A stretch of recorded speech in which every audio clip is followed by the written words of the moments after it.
நான் வந்துட்டு மங்கள நான் தாமிரபரணி இன்ஜினியரிங் காலேஜ்லேருந்து ஆரியோ என்டர்பிரைஸ் பிரைவேட் லிமிடெட் அந்த கம்பெனிக்கு இன்டர்ன்ஷிப் வந்திருக்கேன். இங்கே வரும்போது சர்டிஃபிகேட் வாங்கிட்டு போயிடணும்னு நினச்சி தான் வந்தேன். ஆனால் வந்ததுக்கப்புறம் தான் சார் நிறையா அட்வைஸ் பண்ணாங்க. அட்வைஸ்ன்றதை விட நிறையா சொல்லி கொடுத்தாங்க. தெரிஞ்சுக்காததெல்லாம் இதை கற்றுக்கோங்க. இதை நீங்கள் வந்துட்டு ஒரு ஆஃபீஸில் யார் யார் என்னென்ன பண்ணுறாங்க, எந்த டீம் என்ன ஒர்க் பண்ணுது அப்படிங்கிறத நீங்கள் தெரிஞ்சுக்கிட்டீங்கனாலே ஐடியில் வந்துட்டு கொஞ்சம் சர்வே பண்ணிடலாம் அப்படின்னு கொஞ்சம் சொன்னாங்க. அப்புறம் சாஃப்ட்வேர் லைஃப் சைக்கிள் பற்றி ஃபர்ஸ்ட் டே சொன்னாங்க, எக்ஸ்பிளைன் பண்ணாங்க. அப்போ இங்கே ஒர்க் பண்ணுற ப்ரொஃபஷனல்ஸ் கிட்டலாம் போய் எங்களை உட்கார வச்சு யார் யார் என்னென்ன பண்ணுறாங்க அப்படிங்கிறதெல்லாம் எங்களை பார்க்க வச்சு என்னென்ன பண்ணணும் அப்படிங்கிறத தெரிஞ்சுக்க வச்சாங்க.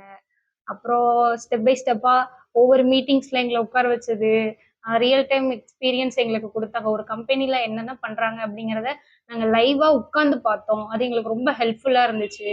அப்புறம் வந்துட்டு இது நாங்க வந்துட்டு இங்க வந்து நெறைய கத்துக்கிட்டோம். அப்புறம் ஒரு கம்பெனில எப்படி இருக்கணும், என்னென்ன பண்ணணும் அப்படிங்கிறதையும் நாங்க கத்துக்கிட்டோம். ரொம்ப வேல்யூபலா இருந்துச்சு இங்க வந்து. ஃபுல்லா ஏஐல தான் எடுத்து இன்ன வரைக்கும் கோட்லாம் பண்ணிட்டு இருந்தேன். ஆனா அது தப்பு.